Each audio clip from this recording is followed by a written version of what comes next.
Tout d'abord, on l'a vu, donc je vous répète, le grand 2, on a vu les conditions de travail qui sont particulièrement difficiles pour les ouvriers. Maintenant, on va se concentrer sur leurs conditions de vie. Donc, grand 3, des conditions de vie difficiles permettant l'émergence d'une classe sociale structurée. Le jargon est un peu compliqué, on va reparler de ce que c'est qu'une classe sociale, ne vous inquiétez pas. Alors, tout d'abord, on va revenir justement sur un point qui est très intéressant, c'est que les ouvriers travaillent et vivent à proximité de leur lieu de travail.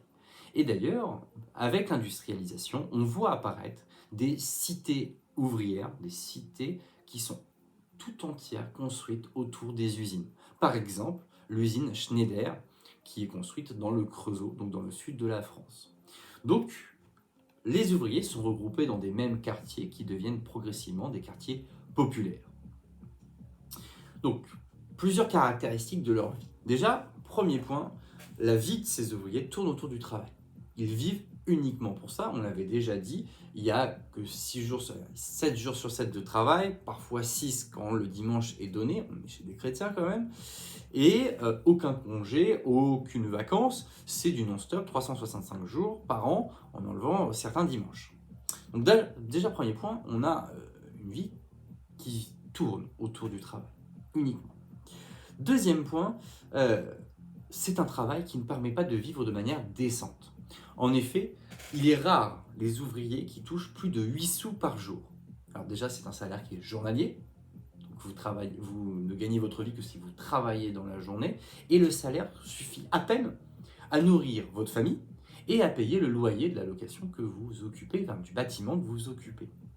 Donc, il n'y a pas d'économie, ou très peu d'économie. Ça, c'est un deuxième point qui peut poser problème et qui fait que justement ces quartiers-là sont défavorisés. Ils n'ont pas les moyens d'acheter plus que ce qui leur suffit pour vivre. Troisième point, c'est que justement, vu qu'ils vivent dans des quartiers défavorisés, vu qu'ils n'ont pas les moyens de se payer des choses plus aisées, il y a des problèmes notamment dans ces quartiers de maladies. On sait qu'au début du 19e siècle, les épidémies se diffusent très très très facilement dans les quartiers ouvriers, notamment le choléra, qui se diffuse dans les quartiers ouvriers et qui oblige l'État à intervenir. En effet, la première raison pour laquelle la politique s'intéresse aux ouvriers, c'est pour des raisons d'hygiène. On comprend, dans les années 1830-1840, que si on ne s'occupe pas des quartiers populaires, si on ne s'occupe pas des quartiers ouvriers, il y a un risque que régulièrement des épidémies touchent les populations et déciment les populations. Ce qui est vraiment problématique, puisque qui dit moins de personnes, qui dit moins d'enfants, dit moins d'adultes, qui dit moins d'adultes dit moins de soldats. Le raisonnement, il est derrière. L'idée, c'est de pouvoir faire la guerre, quand même. Donc, on commence à s'intéresser justement au monde ouvrier. Et donc, ce sont les médecins les premiers à s'intéresser, à se pencher à ce monde ouvrier et constater qu'ils vivent dans des milieux très défavorisés qui ne permettent pas à vivre sainement. Excusez-moi. Donc, on a des ouvriers, on a ce qu'on appelle ce mouvement hygiéniste de médecins qui s'intéressent au monde des ouvriers, qui réalisent des inspections, qui réalisent des rapports qu'ils envoient à l'État en leur disant voilà pourquoi il y a des problèmes d'épidémie et quelles solutions on pourrait apporter pour régler ces problèmes-là. Certains chefs d'entreprise vont entendre ce que disent ces médecins et va voir le jour ce qu'on appelle un mouvement dit paternaliste. Alors, paternaliste, je vais vous donner un exemple. C'est le cas de l'usine donc Schneider qu'on a déjà évoqué au Creusot. L'usine Schneider est donc dirigée par deux hommes qui ont comme idée de créer une usine où le cadre de vie des ouvriers serait supérieur à ailleurs, aux autres usines.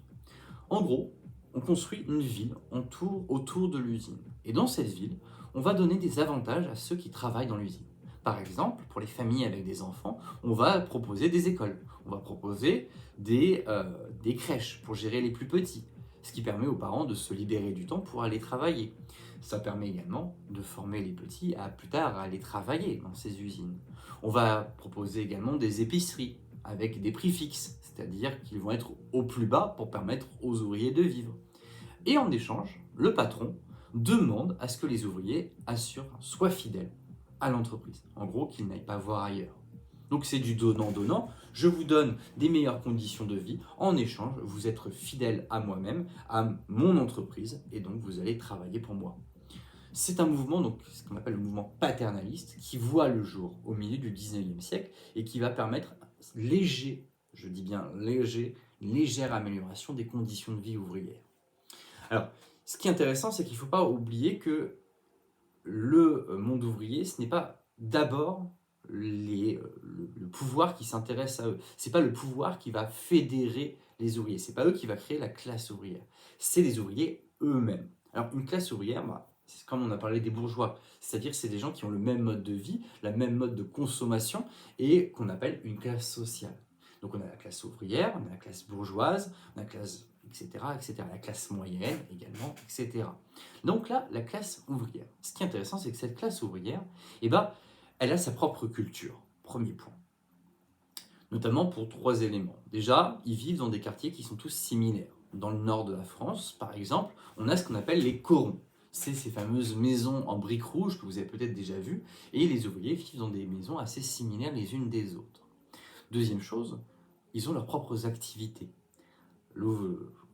L'activité principale, le plaisir particulier des ouvriers, c'est le Tour de France, qui est inventé justement au 19e siècle, et également le foot, que jouent les jeunes, notamment les ouvriers, pour pouvoir passer le temps tout simplement.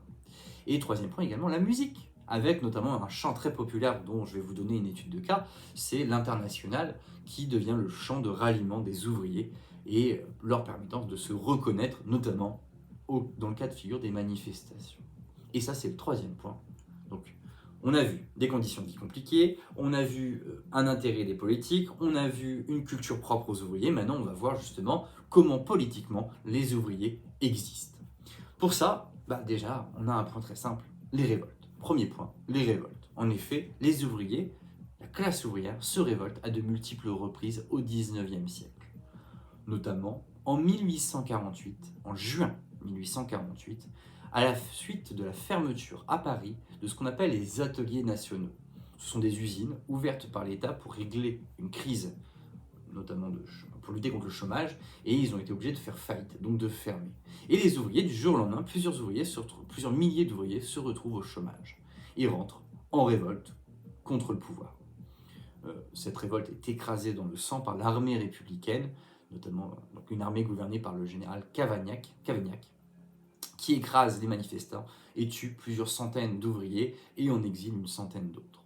Donc on a déjà, premier point, des révoltes.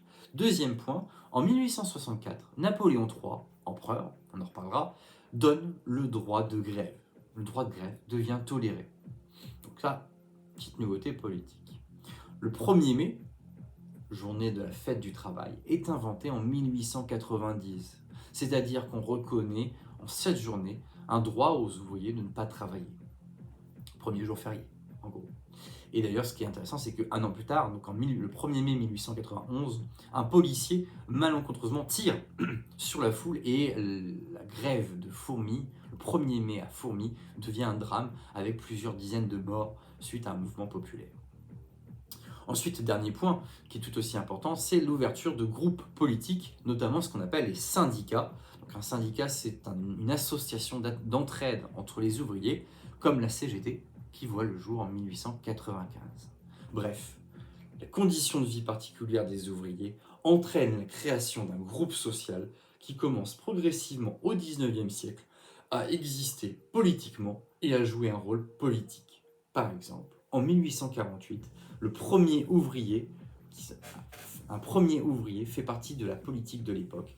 Un des gouverneurs de la Deuxième République s'appelle Louis Blanc et il est d'origine ouvrière. Pour conclure, l'industrie entraîne une forte croissance économique durant le 19e siècle, permettant aux pays européens de devenir les premières puissances du monde et donc permettre ce qu'on va appeler la colonisation. Cette industrialisation s'accompagne avec la naissance d'un monde ouvrier, qui se distingue par son mode de travail et son mode de vie.